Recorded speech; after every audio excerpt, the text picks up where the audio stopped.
As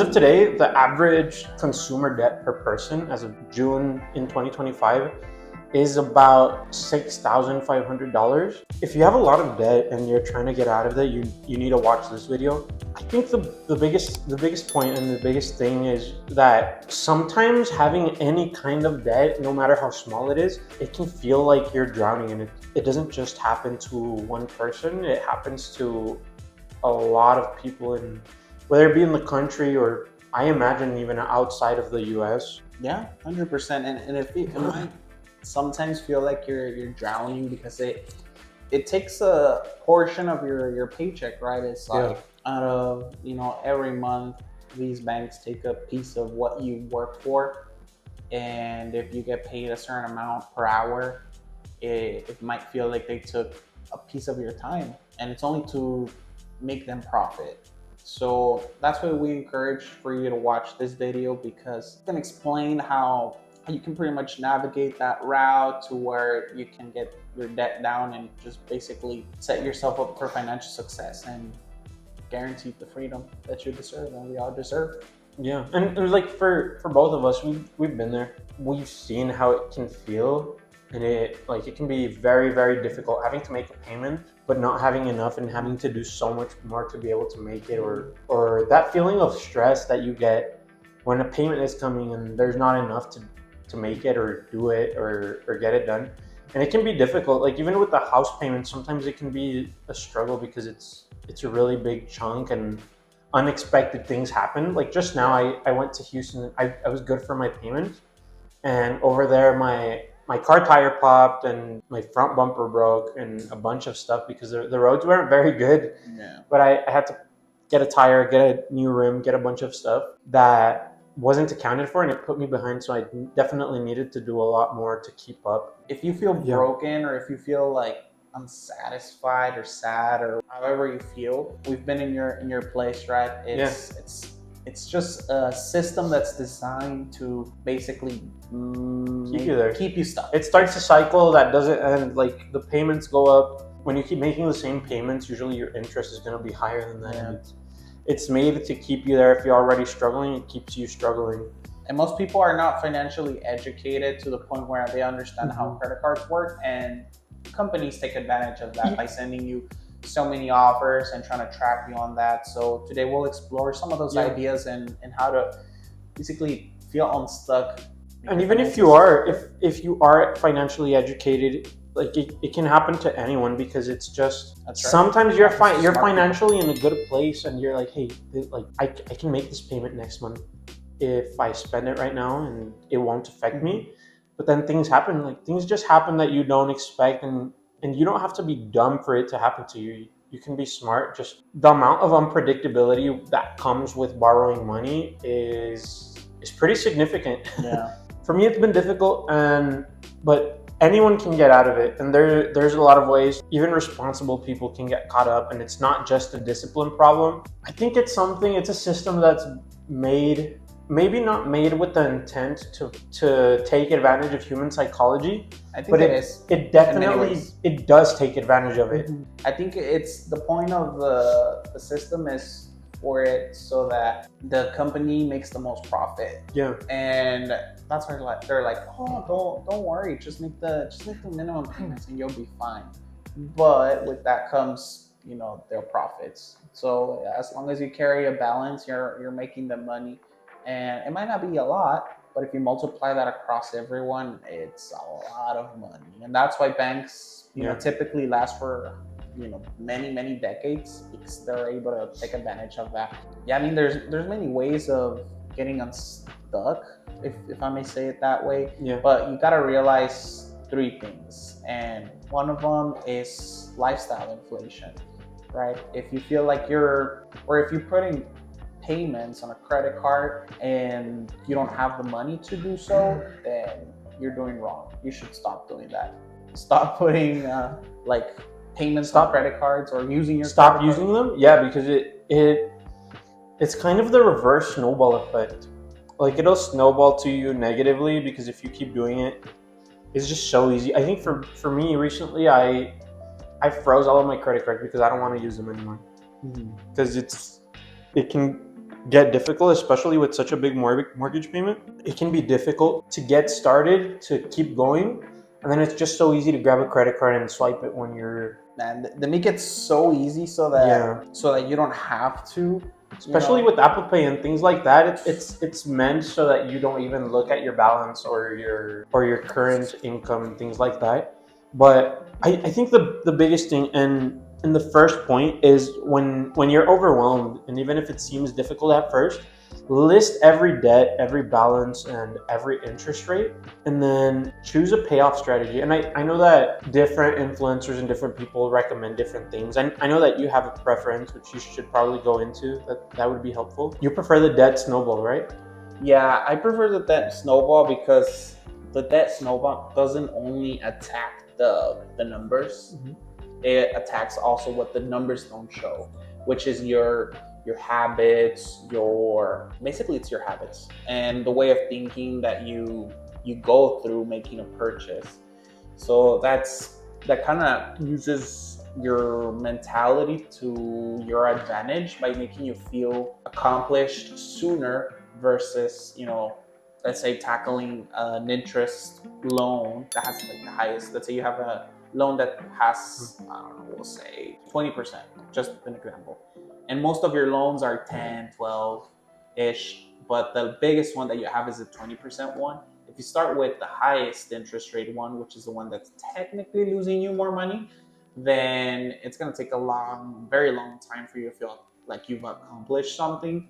So that's why you got to start with my preferred method is starting with the smallest amount.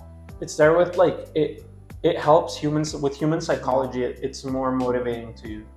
Right. And financially speaking, like just pure numbers, the other one is the better one, but I think the difference is not significant enough. I think it was like 50 You bucks. use the calculator to determine the difference. Between all of the loans that I had, I think if I would have went, let's say the snowball debt versus the highest interest rate, I think I would save like 50 bucks. I mean, it's a small amount. It really is, compared to what you're paying off. So you'd rather, keep the momentum going versus, paying off the higher interest rate. Yeah. In my humble opinion. No, I hear that. And I think that's a good way to put it. But I would suggest, okay, let's start by steps. Yeah. So step one would be building a emergency fund. Shout out to Dave Ramsey. He's the GOAT. But he basically says to start with 1,000. Yeah. Start with 1,000. The big thing about that is being able to have an income in case of any emergencies, like what happened to me when I left. Tires, engine failures, things like that, and having that ready for emergencies like that. Because that way it won't throw off your entire existence. Yeah, basically. So start off with 1,000 in case of life, because life always happens. Life happens. I would say feel free to modify that too. So if you're making more per month and you can afford to have a higher one, let's say like 2,000-3,000, then I would recommend that as well. Something, whatever you feel comfortable with. Dave Ramsey would probably hit me if I said that, but I really believe that whatever makes you feel comfortable is what you should have. For most people, 1,000 is good. If you're in the other end of the spectrum where you make, you can make that money within a month easily, then I would suggest a little bit higher. But starting with an emergency fund is highly encouraged. Then you choose your payoff strategy. So then I think I should let you go with this one, with the step two. As a payoff strategy? Yeah. I think, there's the two ways, the debt snowball, debt avalanche. I don't have a preference. I think both can be accomplished. I really like the way you put the debt snowball, as in it motivates you. It keeps you motivated and it gives you early wins, little wins faster. If you're more disciplined, you can do it. You can do the debt avalanche and save a little bit. And honestly, if you're consistent, that one will pay off your debt faster.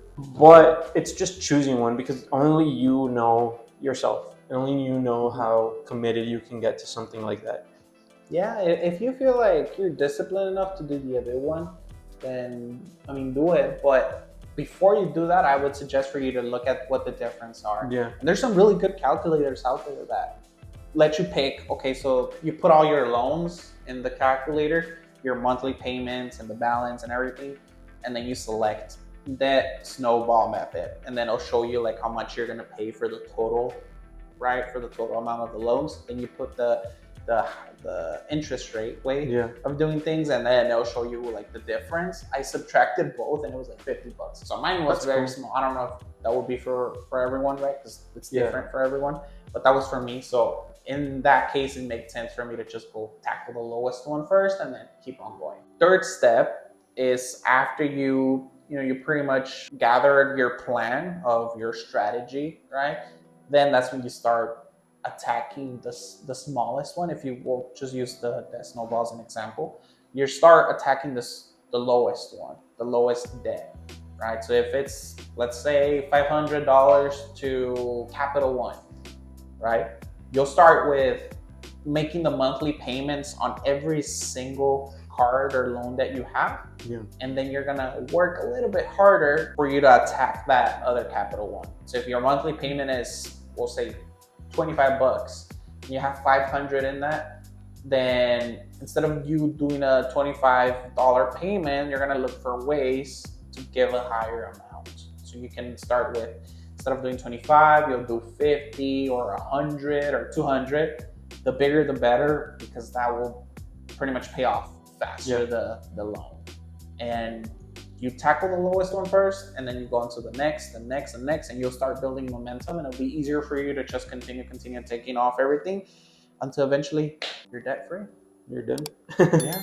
I think another big thing, and I think that's pretty much it for the first steps to get started. Another big thing, it's two different procedures that you need to do to make everything faster. Increase your income and decrease your spend. I think that's probably the biggest, because it is hard to change your entire lifestyle and your entire habits. It's hard to choose a payoff strategy. It's hard to build an emergency fund. It's hard to list everything and start attacking them. But if you increase your income and you're able to decrease how much you're spending in a month, that is going to make the biggest difference to everything. And when I say increase your income, there's multiple ways of doing it. Get a second job, get a new income source, change jobs to something that pays you more. I think that's very big. If ends are not meeting, if you can't make ends meet with what you have, you need to improve something. Like when I was working in insurance, I was probably $1,500 shy of my mortgage payment, and I was having to take out of my savings account, and that was difficult. So, like we were looking for higher paying jobs for like 4 or 5 months before that, and until we were able to get one. So just find a job that gets you paid more. They are out there, and especially if you've been where you have been and doing what you have been doing for a long time, it's going to be easier to move up. And even if you haven't, you'll get lucky. Yeah. If you fill so many applications out that if you do so much volume that it is unlikely that you fail, you probably won't fail. That's exactly right. And I do want to shine a little bit more light on how or what to do, to minimize your spending, because I feel like we're very good at this. It's where we shine. Is if you have, first thing I would look at is subscriptions. So if you, for example, if you're subscribed Do you use Rocket Money? I used to a long time ago. But Rocket Money's a great point. Rocket Money pretty much tells you what your subscriptions are. So for example, the example that I was going to give was, if you have Spotify, right? And you're paying, I don't know, we'll say $15 a month. I don't know how much the subscription is right now. We'll say $15 a month. You gotta ask yourself, is it worth my financial freedom to not listen to music for 3-4 months while I pay this off? Or is it better for me to keep the music? Most cases, it should be, you'll be well off without the music, right? So you gotta go through every subscription and ask yourself that. Of course, not all subscriptions can do that, but most, most are expendable. Yeah. And another thing, like when it comes to increasing your income, and something that I did when I was like, before I changed jobs, was doing DoorDash, doing Uber Eats. I think that was very helpful, because you can make, and this is something that I'm realizing now, you can make around $200 a week on top of that. That's an extra $800 a month. And I think for a lot of people, that will pay your credit card debt off in 3-4 months. Easily. like just doing DoorDash or Uber Eats. What is that? 8 times 3 is 2,400. That's right. I think for sure in less than a year it'll help you pay off your debt. Yeah, so if you have like 3,000, 4,000 in credit card debt, with just DoorDash alone, you'll be able to pay it off in a couple months. And it's worth the hustle because you'll save a lot of money in the long run. And when you're debt free, it feels really good. It'll feel really good. It's like removing a weight off of your back, but you can actually just breathe and know that if you don't owe anything on your car or your house, it's pretty well. And keep in mind, this can be used for any size, the size of any loan, really. Whether it be 6,000, 10, 20, 30, 40,000, it can be used for anything. But another thing that I would recommend to basically lower your expenses is eating out. I was surprised, and that was my personal experience. When I was killing off my credit card debt, I was like, well, what am I looking at? Like, what am I spending my money on? I was surprised to find that a lot of my money was going to fast food restaurants. A lot of Whataburger, a lot of In-N-Out, Five Guys, all those, we don't even have an In-N-Out. Well, when I went one time. Okay. Yeah. Honestly, I went to In-N-Out when I went to Houston, and it's low-key worth it. I think the burger's like $5 if you get it by itself. I want to share a perspective on that too, because I still eat out, and like, for example, sometimes I'll be working and I'll realize I'll waste more money cooking during my lunch that I can be using to do income producing activities. And I know this goes against like basic principle, but instead of completely stopping eating out, because I know a lot of people can't do that, like it's a very big mental block, you're getting $12 meals when you don't need to be eating that much. A lot of people's other goal and a secondary goal is being healthier and eating less calories, dropping weight. And by getting just a sandwich, you reduce like $6 off of your meal. I think when I go to Chick-fil-A, that's right across the street, I'll pay like $5 for a sandwich, which is like maybe $1 or $2 more than cooking at home, which to me it's worth it because I can eat 15 minutes, go back to work instead of spending 30, 40 minutes cooking. 100%. And as long as it makes sense with your goals, then you're more than welcome to do so. But for most people, it probably won't. If you're spending $20 to $25 just for a 30-minute lunch, then it's not really worth it. It's better for you to cook something at home. For you, of course, the ROI makes a lot of sense, but for most people, it probably won't. So keep that in mind. And so one of the tactics that you use is decreasing what you get. So instead of getting the and if you have to go, like, because sometimes you have to go, sometimes you don't have food at home, you have frozen stuff in the fridge and it's not ready to cook. And you have to go and like get one thing, because a lot of the times you don't need to eat the fries. So that's why don't get the combo with the large fries, large drink, the milkshake, and whatever else you get. Because I used to be me, man. I used to, when I went to Whataburger, I was like, nah, bro, get me the triple meat with the fries and the large drink, and I want a shake on the side. That's not. Right now, I think I'll go to Chick-fil-A and I'll get a grilled chicken sandwich with like an 8-count grilled nugget, and that's my side. It's like $8. I don't go on out the high end anymore, unfortunately. And if I do, it's something that I budget it in. So you can go out as long as you budget it in and don't do it in excess. Right. So I think once a week is fine. Don't do more than that. More than that is, I think it's too much. I think a lot of finance influencers say that a lot. Like, don't go out to eat at all. Like, I've heard Dave Ramsey say that, like, you can't eat out. But it's hard to have that level of self-control for a lot of people. So trying not to eat out at all is, or not trying, but doing it to the best of your ability. Because there's going to be one time a month that you're going to go. So just restrict it as long as it doesn't affect your goals, then you're good. And I would much rather you not go out. If that's possible, don't do it.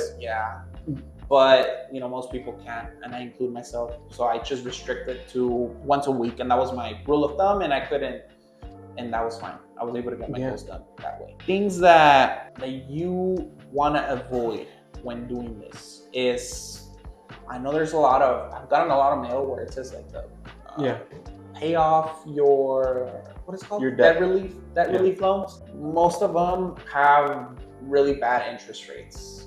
I don't know if you've ever seen those. The agencies usually that target the people are really, really making money off of you. They're just giving you a loan, and if you're not disciplined enough to get one or don't understand the numbers, do not get it. Most likely it's a bad deal for you and you'll end up paying even more money, except it just be one payment instead of multiple payments, right? Yeah. So you got to make sure that don't do that. What's another thing people should be aware of? I think staying away from, I think I've been getting a voicemail every day for the past month from one specific debt relief company, and like it's kind of annoying, and I just ignore it because there's always voicemails. I have unknown callers silenced, Yeah. but the voicemail will still come in, and it's the only one that comes in ever, and it's getting pretty annoying. But I like ignore that. You don't need it. Yeah. You just need to get rid of the current debt that is there, because a lot of the times if you get a loan, you will just take it and then keep using the credit cards, and then your loan is going to double. That's way worse than anything. I think, a lot of the times it just puts people in a worse spot than they were originally in. So just stick to the basics and pay off the loans directly with the companies. What's another thing people shouldn't do? That's a good question. People shouldn't do it. Another one that I see is the payday loans. So what those are is, I don't know if you've ever heard of these. No. Okay. So they're basically, let's say that you need an emergency fixed.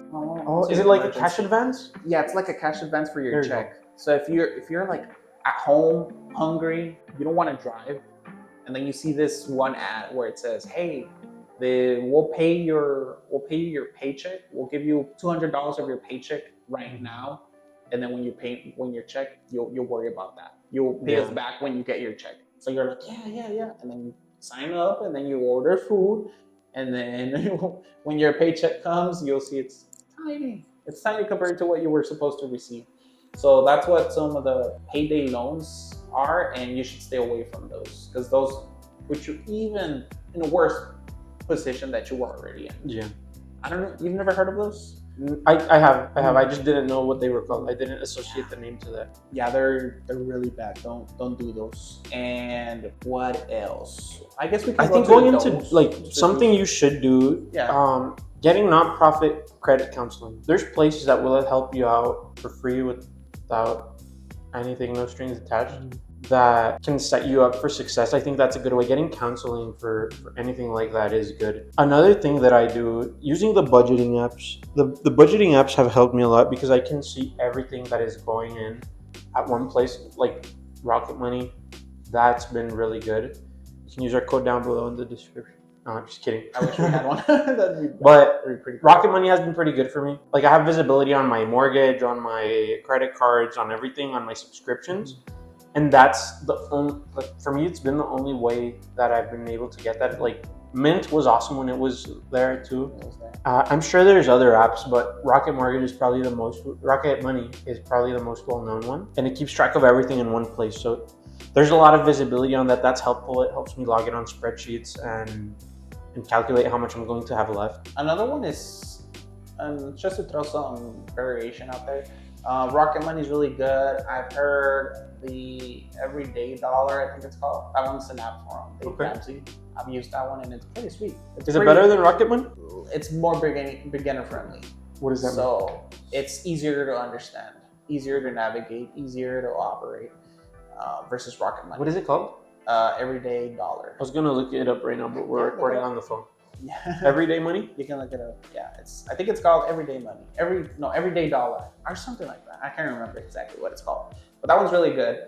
And because I know Rocket Money, when I started at first, Every dollar, easy to me. Every dollar, yeah, I think it's called. There you go. And I mean, there's many apps. There's websites as well where you can put in your thing. And if you just want to go old school, just use your notebook. Get a pen, paper, and just write it down. Spreadsheet if you like the digital version of it as well. There's many ways you can do it, so you can go through those. But last point I want to give in regards to that is, if you feel like you're way too overwhelmed with what you have, I would highly suggest professional help. We're not professionals. Yeah, we're not licensed in anything when it comes to this money related. So make sure, if you feel like super overwhelmed, just gonna contact someone that's a professional and they'll be able to help you with that. We're just sharing our experience and what might work with some people. But other than that, do you have any other points to give? Not on that specifically, but I think like the biggest thing to know and a good start for everyone, like you're not too far gone, but you have to start now getting rid of everything because it's something that piles up, and it's something that the more you let it sit, the more you let it pile on, the more like drowned you're gonna feel. You're gonna feel drowned in debt, and it's gonna sit there. Either that or you're going to get used to it, which is also not good. I would say when it comes to that, I do want to build a little bit more of sense of urgency, because this could literally be stopping you from starting your own business. I mean, even going to a trip that you've always wanted to do, or something in your bucket list. Bucket list doesn't always have to be business related, but it could be stopping you from doing something. If you have kids, it could stop you from saving for your kids' college funds. If you're around the age of 20, then it could stop you from getting into college or paying for college or a career that you actually want to do. So keep that in mind, that if you want to be financially free, then you should always focus on killing down your debt. Yeah. And hopefully this serves people as motivation. I think that could be really useful. I think so too. I think I'm excited for a lot of the things that are coming for a lot of people, especially if you're watching this and you have that drive to get rid of that debt. It's something that you can really do, and it's not going to be easy by any means, but having the motivation and the discipline to keep going and to hold back on the things that you don't need right now. It's difficult, and it's going to pay off. I've never met someone that regrets paying off their debt. Never, ever. I don't think you will. I don't think there will ever be a person that regrets paying off their debt because of that. And yeah, I mean, just to leave you off with something that you can start with today. If you feel like it's too much information for you to take in, that's okay. It can feel like that. So I would recommend for you to just start off by listing all of your debts. Credit cards, car loans. Become aware of it. Yeah, car loans. A lot of people think for whatever reason they're an investment. No, they're still debt, as well as houses. Houses are still debt, even though they do eventually, if you pay them off, they do become an asset. It takes time though. And just list all of your loans, credit cards, everything that you owe to the bank, and categorize them. Just list them, put the balances, which one has the higher interest rate, the minimum payments. That will help you know what to start with, and then you choose your plan. I think that's pretty self-explanatory. That's a good setup. But yeah, I think that's pretty much everything. Other than that, I would just say, like, if you have any questions, comments, or concerns, put them down below in the comments, and we'll answer them. We're still on our journey to get the first comment. Yeah. So if you're still here, please comment. And yeah, other than that, we'll catch you guys next week. All right. Bye.